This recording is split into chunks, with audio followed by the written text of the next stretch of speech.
ये है दुनिया का सबसे पहला असली जेलो से भरा पूल। लेकिन ये इतना आसान नहीं था। इसे बनाने के लिए हमें बहुत सारी मेहनत और प्लानिंग लगी। अगर यकीन नहीं तो गूगल पर जाकर ढूंढ लें। आपको या तो फेक वीडियोस मिलेंगे या कुछ वीडियोस जहां लोगों ने इसे बनाने की कोशिश की लेकिन वो असली जेलो नहीं है। तो आज हमें उस सवाल का जवाब मिलेगा जिसे मैं बचपन से पूछता आ रहा हूँ। कैसा महसूस होगा पेट के बल जेलो पूल में कूदने में। लेकिन उससे पहले मुझे बताना है कि इसे बनाने के लिए हमने पिछले 6 महीनों में कितनी मशक्कत की है। एक जेलो पूल बनाने का ये आइडिया मेरे दिमाग में पिछले 4 सालों से था। इनफैक्ट जब बैकयार्ड साइंटिस्ट वाला केविन और मैंने मिलकर 25 मिलियन ऑर्बीज पूल बनाया, उसके पहले हम जेलो पूल ही बनाने वाले थे। लेकिन वो बहुत मुश्किल है। अगर आपने कभी जेलो बनाया है तो आप ये जानते होंगे कि हमें उसे उबालकर फिर पाउडर मिलाकर और ठंडा करने के लिए फ्रिज में रखना पड़ता है ताकि वो अच्छे से बने। और इसे कम मात्रा में करना तो आसान है, लेकिन एक पूल को हम गर्म और फिर वापस ठंडा कैसे करें? मैंने इसे एक मुश्किल इंजीनियरिंग चैलेंज की तरह लिया। पिछले थैंक्सगिविंग पर मैंने अपने भाई के साथ मिलकर एक प्लान बनाया और फिर सर्दी पड़ने पर हमने उसके घर के पीछे गड्ढा खोदना शुरू किया। और पिछले 2 महीनों में हमने छोटे पैमाने पर एक्सपेरिमेंट्स किए, ये जानने के लिए कि हमें हमारे पूल के लिए कितना जेलो पाउडर लगेगा ताकि वो सही से बन पाए, और उसे कितना गर्म और फिर ठंडा करना हमारे लिए काफी होगा जिससे उसके अंदर का केमिकल रिएक्शन सही से हो पाए और वो लचीला बने। उन एक्सपेरिमेंट से हमने जाना कि जेलो को लचीला बनाने के लिए उसे 160 डिग्री फ़ारेनहाइट तक गर्म करना पड़ता है। तो हमने तय किया कि पूल को भरने के लिए हम 6 बड़े ड्रम्स का इस्तेमाल करेंगे, जिसके नीचे है हमारे बनाए हुए बर्नर्स और पानी निकालने के लिए एक पाइप, लेकिन वो सब बाद में। इसे गर्म करने की परेशानी तो दूर हो गई, लेकिन हम इसे वापस ठंडा कैसे करेंगे? उसके लिए हमने धरती माँ से मदद ली और एक ऐसी जगह चुनी जो इस प्रोजेक्ट के लिए बिल्कुल सही है। हमने जनवरी में वहाँ एक थर्मोमीटर लगाया और उसके बाद हर रात वहाँ का टेम्परेचर नापा। हमें एक फ्रिज जितना ठंडा माहौल चाहिए था, लेकिन फ्रीजर जितना नहीं, क्योंकि हमारे एक्सपेरिमेंट्स के जरिए पता चला कि उससे जेलो खराब हो जाता है। और अपने डेटा और हिस्टोरिकल टेम्परेचर ग्राफ्स को देखने के बाद हमने जाना कि हमारे पास इसे करने के लिए अप्रैल के खत्म होने से पहले 3 हफ्ते का गैप होगा। हमें घर के बैकयार्ड में एक ऐसी जेलो पूल पार्टी रखनी थी जो फिनियस और फर्ब के भी छक्के छुड़ा दे। हमारा प्लान था पार्टी के 7 दिन पहले से पूल को भरना शुरू करना, यानी हर दिन करीबन 10 बैरल्स। इससे हर एक लेयर को गर्मी दूर करने के लिए रात की ठंडी हवा के संपर्क में आने का मौका मिलेगा। तो बस हमने सैटरडे को पार्टी के पूरे 1 हफ्ते पहले काम शुरू किया।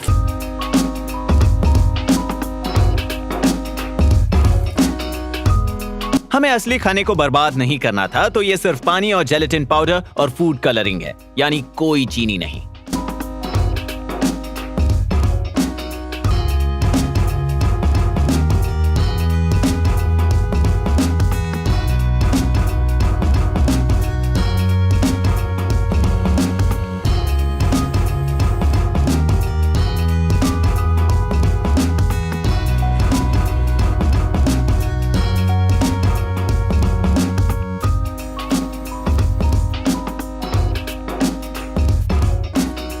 हमने जानबूझकर उन बैरल्स को पूल के मुकाबले ऊंचाई पर रखा है ताकि जब हमें पूल में पानी भरना हो तब पानी की पोटेंशियल एनर्जी को इस्तेमाल कर पाएं। इसे बनाने में हमें 1000 और मुश्किलें आई, लेकिन मैं आपको बोर नहीं करूंगा। लेकिन दिन ब दिन, लेयर बाय लेयर, पूल भरने लगा था। क्योंकि वो जेलो का घोल इतना ज्यादा गर्म था, उसे ठंडा करने के लिए हमने रात की हवा के साथ साथ एक बड़े कूलर का भी इस्तेमाल किया जो मेरे भाई के पड़ोसी दोस्त के पास पहले से पड़ा था। और हमने उस कूलर को पूरे 1 हफ्ते पूल के सामने ऑन रखा। इसे कहते हैं कन्वेक्शन कूलिंग। ये गाड़ी चलाते वक्त खिड़कियां नीचे करने जैसा है, या फिर सूप को ठंडा करने के लिए उस पर फूंक मारना। ये पूल की सतह के ऊपर की गर्म हवा को ठंडी हवा के साथ बदल देगा, जिससे हमारा जेलो जल्दी ठंडा हो पाएगा। और फिर हमने शुक्रवार की रात को आखिरी बैच खत्म किया। भले ही हमें मौसम के बिगड़ने का डर था, लेकिन अब सब भगवान के भरोसे है। पूरे 1 हफ्ते मेहनत करने के बाद भी मुझे कॉन्फिडेंट महसूस नहीं हो रहा था, क्योंकि मैं मैकेनिकल चीजें बनाने में तो माहिर हूँ, लेकिन इस प्रोजेक्ट में ज्यादातर केमिस्ट्री और थर्मोडायनेमिक्स हैं। और मुझे वो गाढ़े पानी की तरह बहती हुई चीज नहीं चाहिए जिसे लोग जेलो कहते हैं। अगर वो सूरज की गर्मी के आगे ज्यादा ना टिक पाए, फिर भी मैं चाहता हूँ कि कम से कम एक बार किसी को अपने पेट के बल जेलो के पूल में कूदते हुए देख लूं। अगर ये नाकाम हुआ तो उसका कारण हमारी मेहनत की कमी नहीं होगी। और जब शनिवार की सुबह हम ये वेदर फोरकास्ट सुनकर उठे कि आज एक सुंदर धूप खिली है, हमने देखा कि हमारा पूल असली जेलो से भरा हुआ है।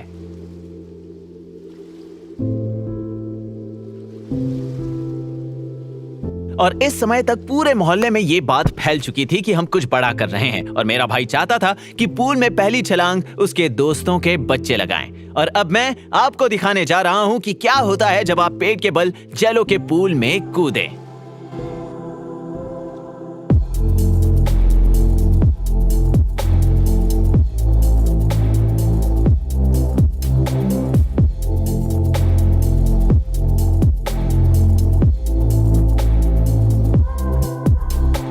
नहीं, अभी नहीं। मैं ठीक हूँ। संभल के।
जब मुझे इसके अंदर जाने का मौका मिला उस वक्त दोपहर हो रही थी और तब हमने एक बात ये जानी कि काफी देर तक धूप में रहने पर पूल में रखे जेलो के नीचे लेयर्स धीरे धीरे नरम पड़ने लगते हैं।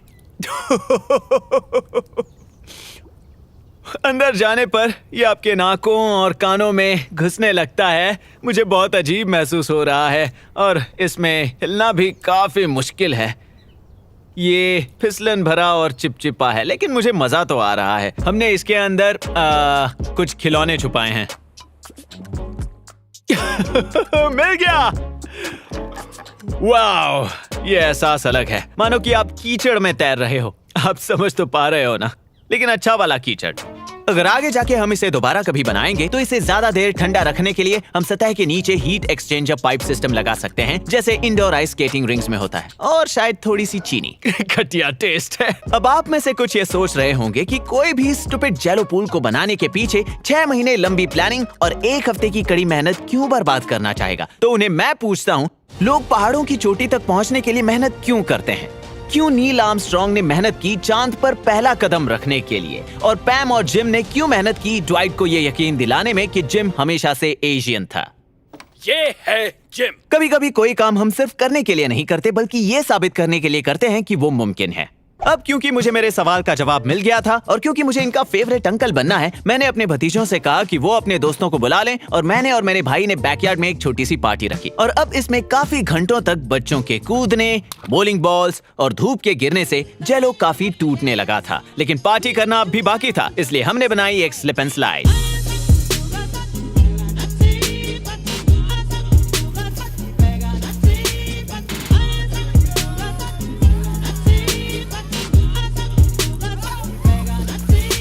मुझे खुशी है कि उन्हें बहुत मजा आया, लेकिन मुझे इस बात से बहुत हैरानी हुई कि इतने सारे बच्चों में से किसी ने भी स्लिप एंड स्लाइड कभी नहीं देखी थी।